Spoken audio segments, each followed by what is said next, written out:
Nah, we're not gonna go there this week.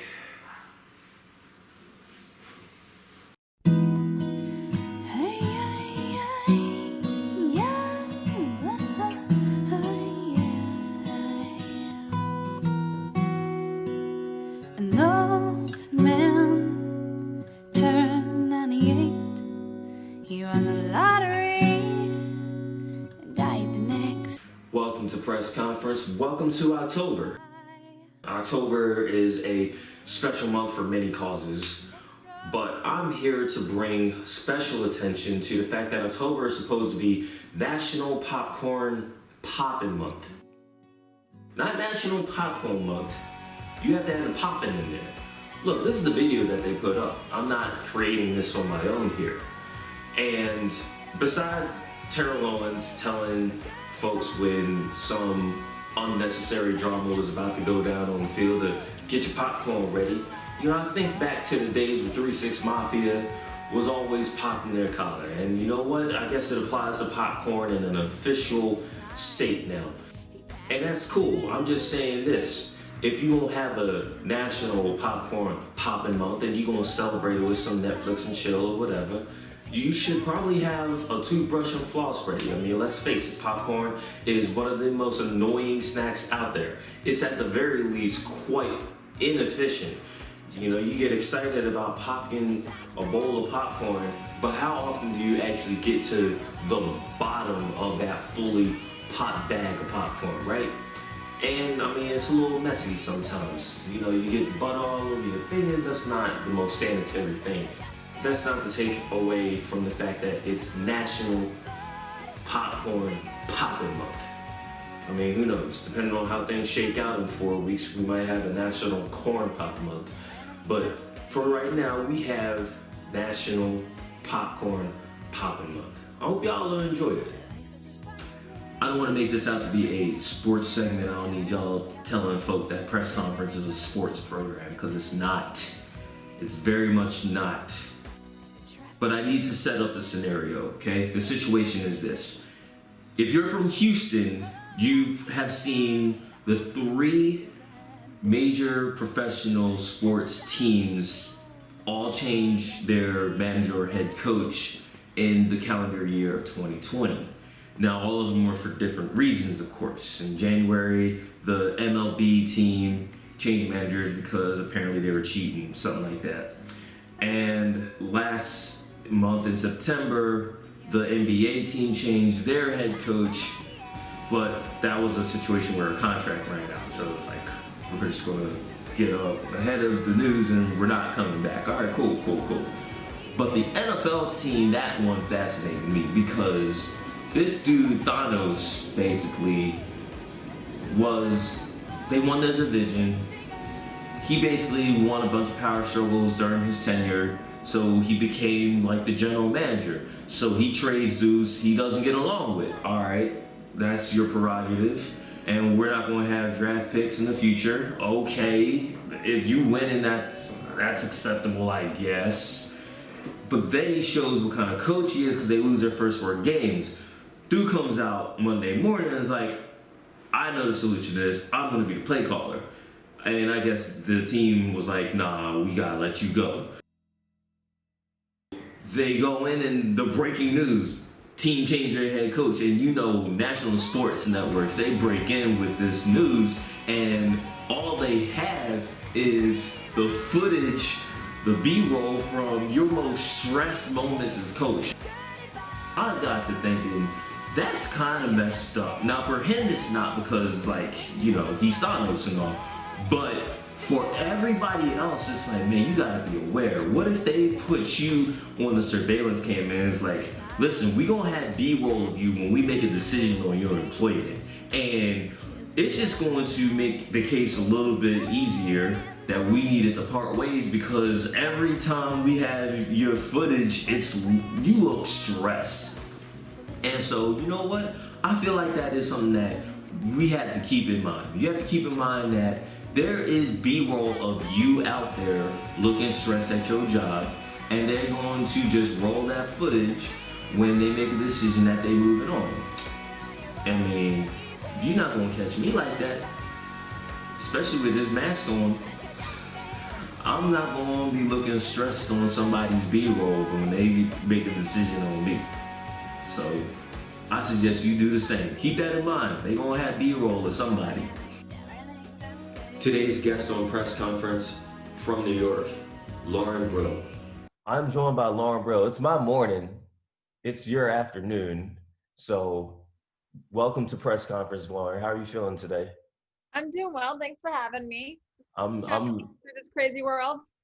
I'm I'm really glad I'm having you, especially because it's been crazy. Because you're when I think of a journalist, like you're like as journalist as it gets. You've had quite a journey to get to where you are, and you're in South Florida right now. Am I right? Miami, yep. How? All right, we're talking about the unsealed, but it kind of blows my mind that you did the whole LeBron thing, taking your talent to South Beach. So I just wanted to know like what got you from Ohio to Florida to begin with. So I'm actually from New York originally. So I went from like New York City area to Buffalo for a job and then to Cleveland, Ohio for a job. And then I've just spent a lot of time in Miami through the years. My family, we spent like probably months every year in Miami. My parents have a place here. So it's like home. So that's why I came to Miami. Miami is just as much home to me as New York.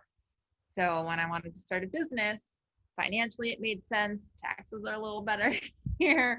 Um, it just made sense to come down here, and I just felt very comfortable here. How much did coming or going to Miami play a role in what you're doing with the Unsealed, and why did you start the Unsealed? Like So tell people more about what the Unsealed is and your role in it.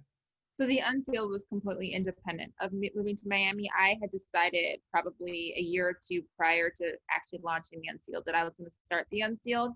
I, I was up for a job at MSG. It was like my dream job when I was a kid. And there was something in my gut telling me this isn't really what you want anymore. And I really am passionate about social justice and social issues and equality and being an advocate. And I really wanted to be both an advocate and a journalist.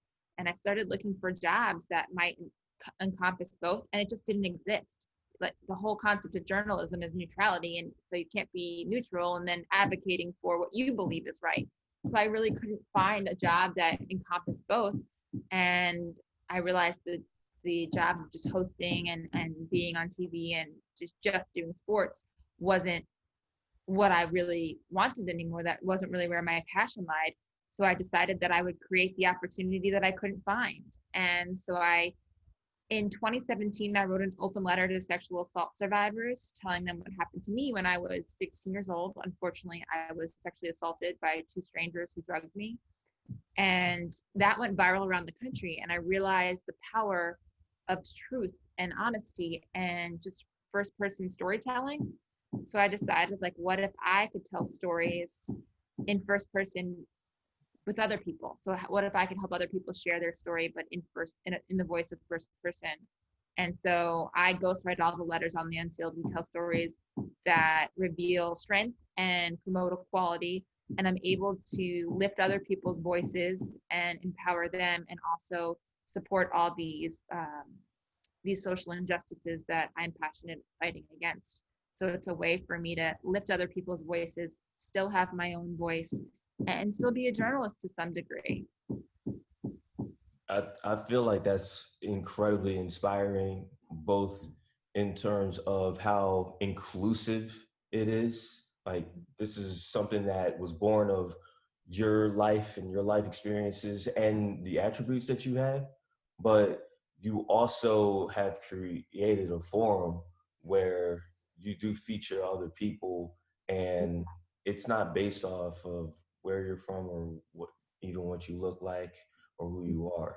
And I think all all different people, and that's the idea, really, is to get that diverse point of view, have diverse perspectives, and hear from people that aren't always heard. My voice is one voice, but to really empower people and empower change and create acceptance and compassion, you have to hear other people's journeys. And then what you'll realize is even if we live different life experiences, you're a Black man, I'm a white woman, that's going to present different experiences throughout our life, but we can relate on the emotions that we all experience. Even though I don't know what it's like to be a Black man, I know what it's like to feel scared at a moment or not feel safe. I know what it's like for someone to be condescending to me.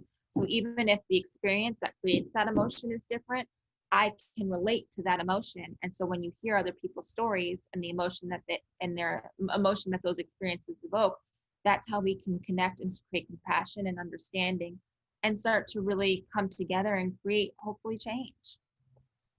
Lauren, what would you say? And it sounds like this could be a big part of it, but I would want you to really consider uh, what has been your favorite moment or moments as a journalist uh, to this point. Anyone and everyone you can name, I've pretty much met them or interviewed them. And to me, the best moments is when you see a story or something you did really impact someone in a meaningful way.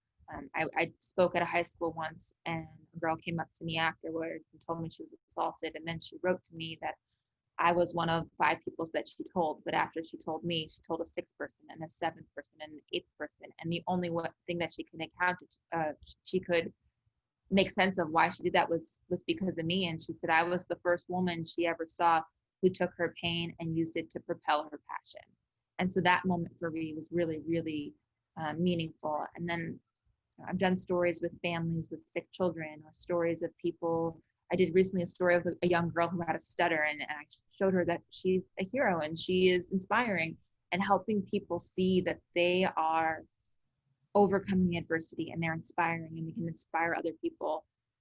Those moments are my favorite. It's great to meet all different types of people. It's great that I've been exposed to celebrities and athletes and things of that nature. But the best moments are the ones that you see yourself making the biggest impact. We were talking about 2021 and how 2020 has been it has absolutely been a roller coaster. Yeah, wild. And I've been asking people what they think they are looking forward to, because the concept of normalcy is going to be different. Like I don't know if a COVID reality or normalcy exists in the future, but obviously normalcy is something that adjusts, it adapts. So with that in mind, what would you say that you're looking forward to in the near future in 2021? Honestly, the only thing that I really struggle with is not being able to see my family. That's the hardest thing for me, is not being able to see my family. Yeah, I mean, I don't hug my friends. I don't see my friends very much. That's not fun either. But the hardest part is my parents. You know, they're older and they're in New York or New Jersey, and I'm here in Florida. So I don't want to like risk flying and potentially exposing them to something. So I'm really excited to see my family. And then, you know, other things too. Eventually I would like to go to like a party and dress up again. I'd like to go out with friends and all that stuff. But mostly the biggest thing is my parents, seeing my parents. I want to thank you for your time, and I know we're running out of it. And I wanted to let you give a shout out to someone or something on our way out. I just want to shout out to everyone who's read The Unsealed, who signed up for The Unsealed. It's something that means so much to me. And when people support it and read it and sign up, it's basically saying, I believe in you, I believe in what you're doing. And it's hard to express what that means to me, because it's hard to even express what The Unsealed means to me. It's my way of making a difference in the world. I feel like it's my purpose. And when people buy into that, it just makes hard work feel worth it. And I'm just excited for the future. And I couldn't do it without all the people who are supporting me. And I know everyone else is struggling. And I hope that the stories are inspiring them and helping people. And together we become stronger and come out of this pandemic maybe a little better in some way or another. Thanks again to Lauren Brill. And next week, Campus Shy joins Press Conference. That's right. We're doing this again next week. Do I need to get a Sharpie out, let y'all know we doing some work? All right, let's do this. A little too ironic. See y'all next week. It's like rain.